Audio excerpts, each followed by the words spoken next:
place, sitting on the front row of the White House correspondence meeting.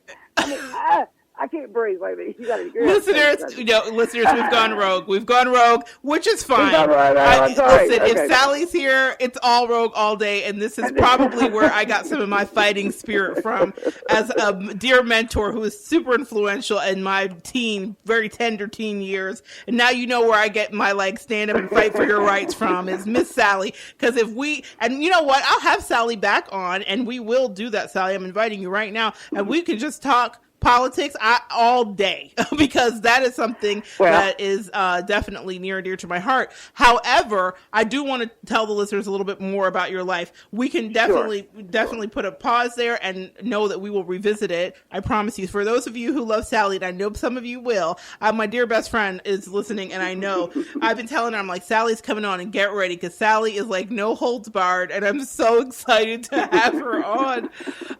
But I wanted to talk a little bit more about your life too, so that the next time they do, you are back to talk with me, that they already know you, and then we can just rip and run with the politics stuff.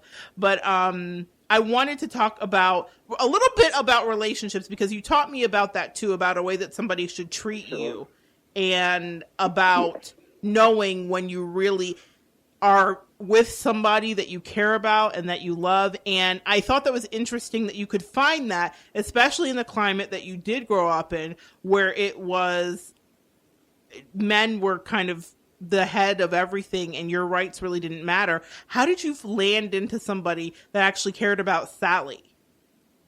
Well, it's kind of a bad story for me. I mean, when I was younger, as I say, I was kind of good looking, and I played a really mean flute, and and she means that literally. She really plays the flute. Yeah, she's a flautist. Well, yeah, she's no, I'm a flutist. Oh, it's not flautist. Excuse me. No, do not say flautist. Oh, my band nerd. I'm sorry. With some of us flutists. I repent. No. I repent. Yeah. Okay. Yeah. Anyway, I was proposed to no less than 14 times. No less. Usually by the second or third date. Wow, so they liked it and they tried to put a ring on it. Okay, Beyonce. They tried to put a ring on it, yeah. So, I mean, I knew that they didn't know me. They knew what I looked like. They knew I was talented, but they didn't know me. And plus, after all the tackling and the go down on me for a promotion, and frankly, for I guess another show, I was raped anyway. But after all that, I did not want people to look at me as pretty. I started gaining weight on purpose because I didn't want a man to do that to me anymore. Wow. I wanted to be loved for me. So you kind of took back the only thing you thought you could take back, which was control of your body and how it looks. Exactly. Okay. Exactly. Okay. So I put on not just a little weight, but a lot of weight. So anyway, I moved to the Keys. And it was my birthday. This is how I met Bob, Captain Bob. This is the love of my life. It was my birthday, and a girlfriend and I, frankly, had been drinking since about 9 o'clock that morning. Okay, so, little day drinking. Yeah, it was my birthday. Little day drinking, got it. Out in the sun, sitting on the Gulf Shore, ocean. It was nice. Anyway, she goes, well, what do you want for your birthday? And I looked around, and you know exactly what I'm talking about when I'm talking about the yard arm, that we worked at. Absolutely. There was a dock there. Anyway, this boat came up, a charter boat, to drop off a client who was staying in the motel. And he was leaning over. And all I could see was, frankly, his knife behind. And I pointed at him, and I told her, I want that. Well, how's that for manifesting, listeners? I don't know how she did it, but somehow she lined up a blind date for us that evening. Thank God I sobered up, took a shower, got dressed, went out on the date. Well, he took me to this carnival, and everything was going okay, but we were obviously total opposites. I mean, religiously and politically. And so I was just kind of like, ugh. But anyway, he was still, to me, a very handsome man. And there was this drunk woman at the carnival that came up to him, and she was all over him, trying to talk him into leaving with her. And don't you remember the time we blah, blah, blah. Well, I'm from a small town in Georgia, and part of me is pure redneck. So I got in between the two of them, pushed her away, and announced that he was my date, for her to leave him alone, and a few other choice words I shouldn't say on the radio. Later, he told me that's when he fell in love with me. Oh. When I did that, and took up for myself. You know what I mean? Yeah. That he loved that. But we were literally together every day after that night. And we found out we had the same love. I mean, even though we disagreed politically and religiously, I had been scuba diving since the first time they hooked up a tank on me, it was via a water hose and a regulator, and threw me out in the lake at the country club to search for golf balls. I mean, I was forced to by my brothers and cousins. But anyway, I loved scuba. So the next 40 years, I was a scuba diver. And even though every date I ever had went out and got their license, they just were awful. Right. I mean, it was I took them each one once. And Bob could swim and scuba around me in circles. He was a master dive instructor, and I loved that. So we did a lot of scuba diving. He was a number one fisherman. He could dock a boat on a dime in a hurricane. So we had a lot of fun. We loved to travel. We didn't have much of a budget, but we went all over Italy. We went to Mexico a bunch of times, Bahamas. You know what I mean? I had fun until he passed away. And unfortunately, he did develop cancer in the 16th year we were together.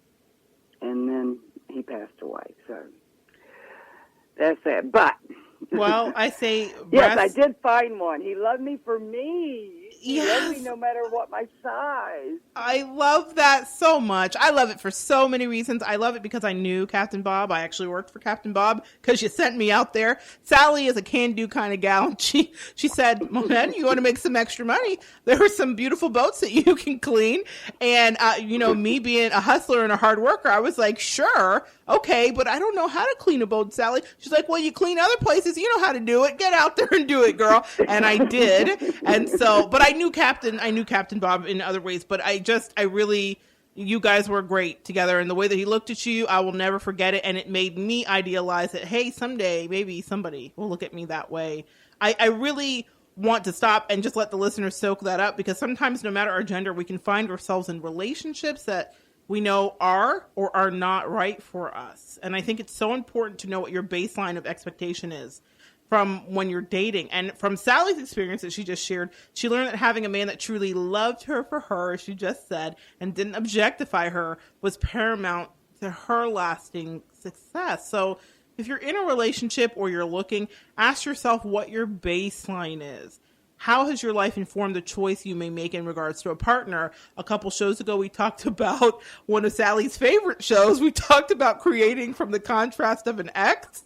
And so you can use your ex as creating from contrast, but it's very important to remember that love, that you make a choice in regards to love. And you know what you want, and then you'll usually attract what it is that you're wanting or expecting. Sally needed somebody that loved her for her. But I know love comes in all forms, Sally, and I happen to know that the first great love of your life is your son. And for those of us who are not mothers, can you describe what it feels like to love in that kind of unconditional way? Well, it blew me away. When I gave birth, I fell in love, and like you said in your intro, I didn't really see. I made my own strap and would strap him to my chest or strap him to my back, and I took him everywhere. I took him to business meetings. I took him to local bars. I took him everywhere I went. Well, of course, I breastfed. I was the hippie mom. I wouldn't even take an aspirin while I was pregnant. And his dad was also awesome. We we got married, but we really didn't want to get married. So we never really, lived together or anything. I don't even know how long we were married. But I did it just, I flipped out in my ninth month and said, I don't want to have a bastard. You have to marry me. Anyway. Yeah. Got it. I totally anyway, got it. He was a good thing. We were friends, and we're still friends. So that was really nice. But I think I did unconsciously exactly what my mother did. I never held anything back from my son. I exposed him early to anything and everything that was crossing our paths. I tried to teach him a little bit about all religions. We went through so many phases. It was ridiculous, especially when Alan came on the scene. But and you. Yeah, we were a motley crew. So. Yeah, and jokes we played on each other, and scary makeup, and other kids used to come over to our house and go, my mom won't allow me to watch that movie. And I would go, oh, hit play. Yeah, exactly. Guys, this is why I love Sally. You just heard it first. Her place was kind of like, it was like Peter Pan. It was like Wonderland. It was amazing. But there was real lessons being learned. And it wasn't like we were just running wild. I mean, we did a little bit of skinny dip in there in the saltwater pond. There was some wildness, but it wasn't too bad. It was all really tame. Dangerous. I wouldn't let you do anything dangerous that I knew about. Absolutely, that you knew about. Yeah, but I did want him to know, and I think, again, unconsciously, I literally turned into my mom and taught him, hopefully, the good, the bad, and the ugly. And he has turned into what I think the most wonderful man. He has a wonderful wife and 3 gorgeous children that he takes great pains in educating properly. And, my 4-year-old granddaughter has even started guitar music lessons, and she's taking right up on it. It's amazing. And the other one likes to be an actress and is big into math, and she's only 7, and she surpasses everybody in math.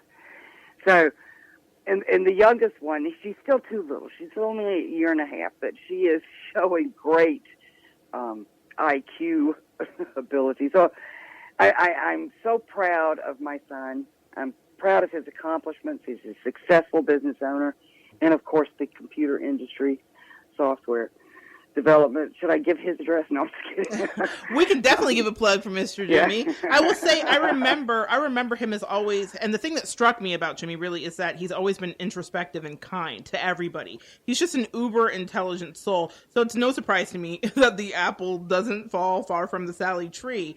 And the concept of our parents shaping us has really been on my heart lately, especially as I look around at some men that are stuck in a different era, like we talked about earlier, or are completely available for a forward-thinking feminist. We have, like, you said, the paradigm the pendulum swings. So we have two different ends of the spectrum. What are some of your thoughts quickly about raising the kind of self-aware man that you happen to raise, which is Mr. Jimmy? Well, the best compliment I have ever been given, besides the one you gave me once, was from my daughter-in-law.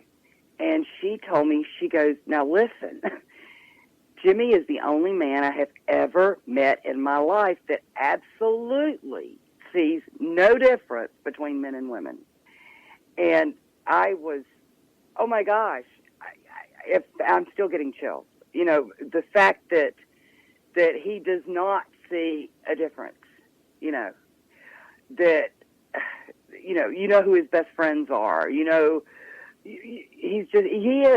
But, I'm loud and I yell and I get upset, and children are your opposites. And so I think that's why he's so quiet and accepting and introspective. He is. He really is. That makes sense. So that's a good theory. It's true. Yeah, I think you did a fantastic job. I can't say enough. I mean, he's always been incredible, so I'm not surprised at all that he's grown up as a business owner and has a beautiful family, and the girls are smart and thriving, and he's, in a wonderful marriage. That's not, at all surprising, considering that you did raise him and I watched him and I saw him when we were teenagers.